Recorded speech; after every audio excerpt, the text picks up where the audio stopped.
The Benjamin Dixon Show is only possible with listener support. Go to www.thebenjamindixonshow.com to register for our blog and join the Progressive Army.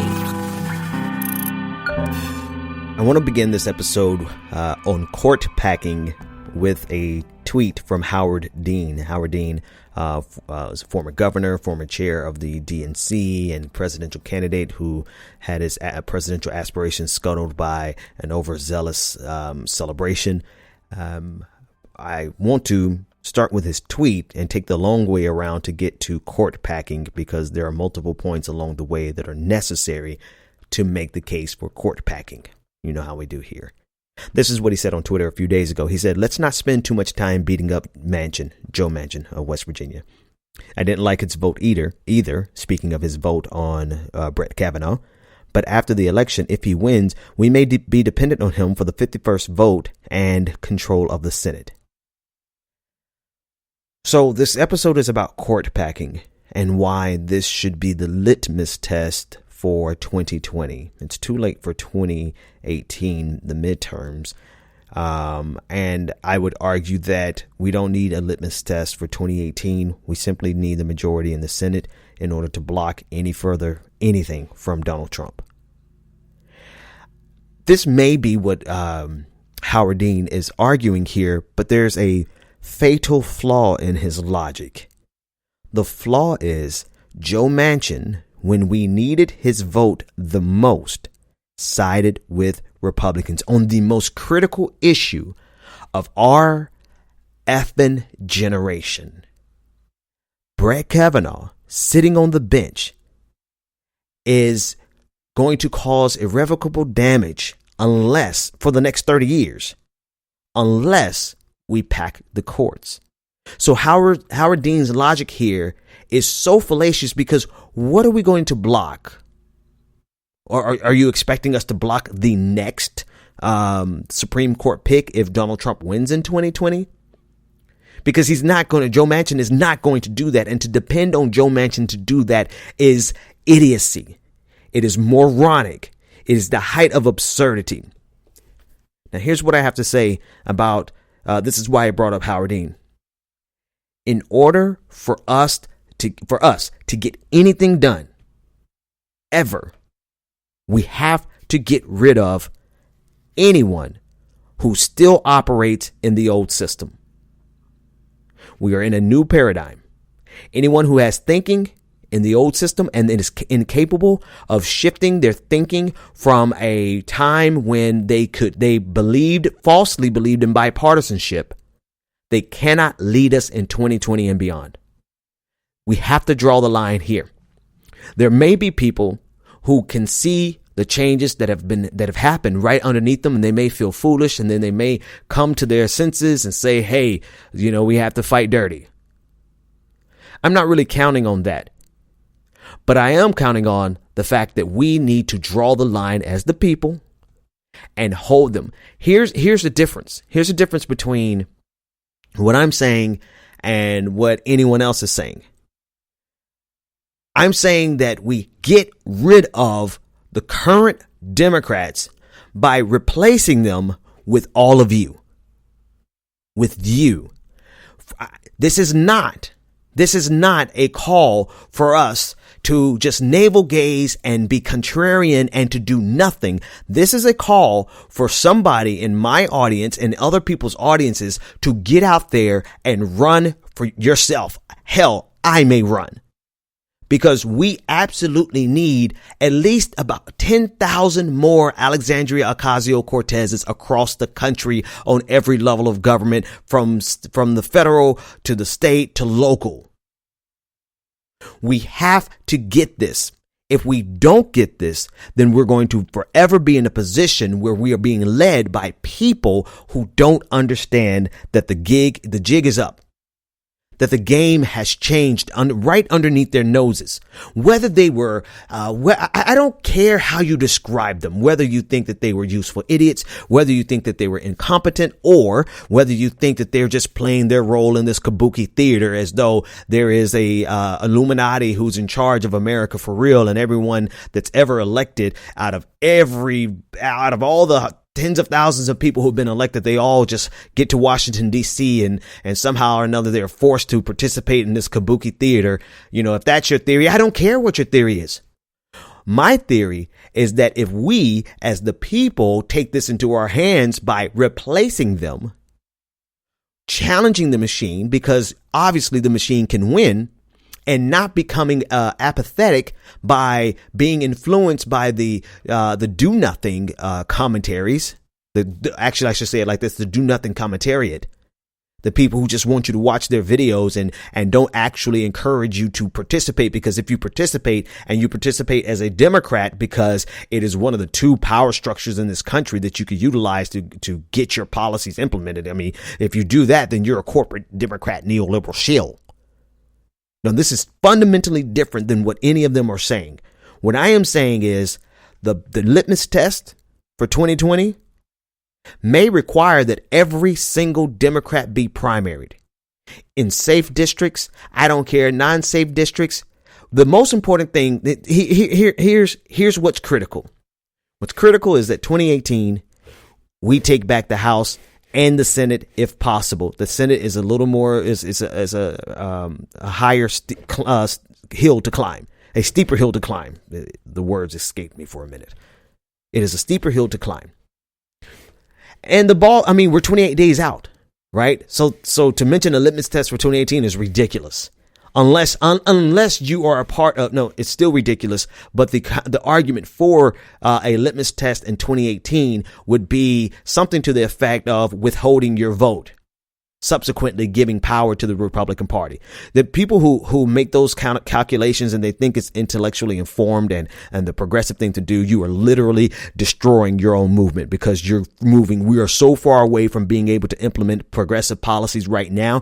Any legislation that gets passed, even if we got lucky, that it would be overturned by the Supreme Court. There is a 5-4 conservative solid majority. And when I say solid, I mean Brett Kavanaugh type of extremist who got in front of the Senate and said that all of this was one big conspiracy from the Clintons and he's going to pay them back. That type of majority, that type of conservative gaze, the type of conservative gaze that is going to empower the revisionist histories that are being peddled right now by the Dinesh D'Souza's of the world, the Steven Crowders of the world, the Ben Shapiro's of the world, who are trying to rewrite history to make it as though Nazis were actually socialists. We're talking about a Supreme Court who would support any type of legislation that supports or confirms or allows teachers to teach this in school. So we're dealing, for anyone who's going to put up a litmus test for 2018, and the only thing that you can do with that litmus test is to withhold your vote, you are part of the misinformed left. And that is the absolute nicest way that I could possibly put it. Because we have to stop any further hemorrhaging. There's no guarantee that Ruth Bader Ginsburg is going to be alive. I mean, any of them. Okay. Now, coming around the bend, 2020, however, there is enough time between now and 2020 for you to get out there and to run for something. I don't care if you're running for your local party chair, your Democratic Party that has 25 active members and you want to run for the chair. Maybe you have access to funding and you could run for your state Senate, your state house. Maybe you have access to a real funding and you could run for your congressional seat and challenge and primary a Democrat who would be too afraid to do what is necessary in 2020 and beyond, which is the number one thing is to pack the courts. Period. There is nothing more important than for us to get rid of every single Democrat that is too afraid to do what is necessary for us to just bring things back into balance. Where at time in American history, you would win some and you would lose some when it came to the Supreme Court. Some decisions you would get a surprise, like the Medicare, not Medicare for all, clearly not Medicare for all, but Obamacare. When Chief Justice John Roberts sided with the liberal side and upheld Obamacare, particularly the individual mandate. Sometimes you would get a surprise, and sometimes you would get another surprise with the Oberfeld versus Hodges. I never pronounce Oberfeld right, even though I've looked at the name like 100 times. But you got another surprise there. There was balance there because you would win some, you would lose some. You would win some, both sides would win some and lose some. The Supreme Court has never been apolitical. In fact, the Supreme Court has always been a very hyper-partisan endeavor. And this appeal to or this fantasy of looking at the Supreme Court as an apolitical institution, that should have been shed. That fantasy should have been done away with all the way back to Clarence Thomas, particularly with Clarence Thomas's wife being a very active Politico. And I don't care what anybody says. People try to say, oh, that's my wife and that's not me. No. You know, I've been married long enough to realize that you are one and the same. I mean, if you're a Christian, you really believe that emotionally and spiritually you are one, right? And so it's hilarious when you see conservatives make the counter argument, particularly with Clarence Thomas. But his wife, I forgot her first name, it escapes me, but she is one of the most hyper-partisan activists in the game right now. So it should never, the fantasy of the Supreme Court being apolitical, that fantasy should have been dispelled over the last 20 or 30 years. But what has happened is that we have gotten Democrats who either did not know or did not care that the game had changed underneath them. I side with the fact that they were idealistic to a fault, and that is putting it nicely. I think Obama's number one failure. People that say, oh, he didn't do anything for black people. I mean, hell, he was never going to do anything for black people. I told people that in 2007, 2008. I mean, I literally went around the state speaking to people like, don't have any expectation of Obama to do anything great for black people other than being a symbol of black. That's it. But his greatest failure was his fetish for bipartisanship and his respect for institutions, and his unwillingness to operate in the same fashion that his political rivals were operating. In fact, he didn't even want to view them as political rivals. He wanted to find a common. I mean, he went to Washington, D.C. deluded, thinking, and all of us got caught up in that mass delusion of we can work with the Republicans. We have not been able to work with Republicans for at least 30 years. And we are just now coming to a place where we can accept that reality. Republicans are winning. Conservatism is winning because of our idealism with their going up against their realism. Their Machiavellian power politics, realpolitik. You know, their approach to American politics is similar to America's approach to international politics. It's as draconian, it's as cutthroat, it is as hardline as you can imagine. And so what they're doing domestically, Democrats were never capable of fighting against. Not this past generation, not the Howard Dean generation. The Howard Dean who wants to forgive Joe Manchin just so we could get a 51 vote majority. But you know full well this guy is already caucusing with Republicans. The informal caucus where he went into a back room with Susan Collins and Senator Murkowski, and they decided between the three of them how they would vote. And they decided it that day after the hearings where Dr. Ford came out with her very credible testimony. They went into a back room. A Democrat went into the back room with two Republicans in order to hash out how this was going to play out. And it played out exactly where he would vote for Kavanaugh, Collins would vote for Kavanaugh, and Murkowski would be the conscientious objector in order to save her campaign.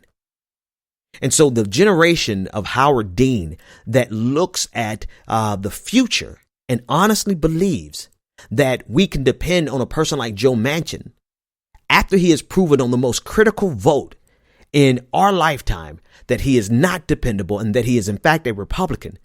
This means that people like Howard Dean and his entire generation of Democratic leadership has got They should have been gone, yes, but they won't go. This is the critical component. I mean, everybody's going to tell you that we have to get rid of them. Everybody's going to tell you you can't vote for the lesser evil. Everyone is going to tell you to to reject voting blue no matter who.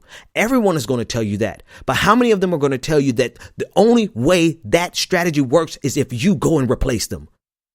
The only way that our strategy of getting rid of people like Howard Dean, getting rid of anybody in Congress right now who is not willing to pack the courts. The only strategy that works is if we run against them. Because we cannot afford to empower Republicans anymore. But at the same time, we cannot afford to have spineless Democrats who won't hold the line. And when I mean hold the line, I mean hold the line in the most barbaric fashion. I mean, the only thing that comes to mind right now is from 300. Take from them everything and give them nothing. I'm sure there's a lot of other references that would not appeal to whatever. But the point, you get what I'm saying. This does not work unless you replace them. This does not work unless we have 10,000 Alexandria Ocasio-Cortezes from top to bottom replacing this last generation of Democrats. This last generation of Democrats who want and pray to go back to a point of civility when they could respect the institutions. The institutions are broken and they have been broken, and we need people who are going to play hardball and politically disembowel conservatism, because we are so far behind. We are literally at the point where teachers in high schools are teaching conservative revisionist history as fact without even a whimper. Can you imagine? I mean, you can't even teach liberal. You can't even teach a factual truth that has a liberal leaning without conservatives going crazy from the White House down to the outhouse, to be so cliche. That's how far behind we are. And part of the problem is that we have a generation of feckless Democratic leaders. And the new litmus test has to be, are you going to be badass enough to get out there and demand that we pack the courts? All right. In the patron section, I'm going to go into more details about court packing, what all it entails, how it's done, and all the minutia that's critical in actually making this a reality.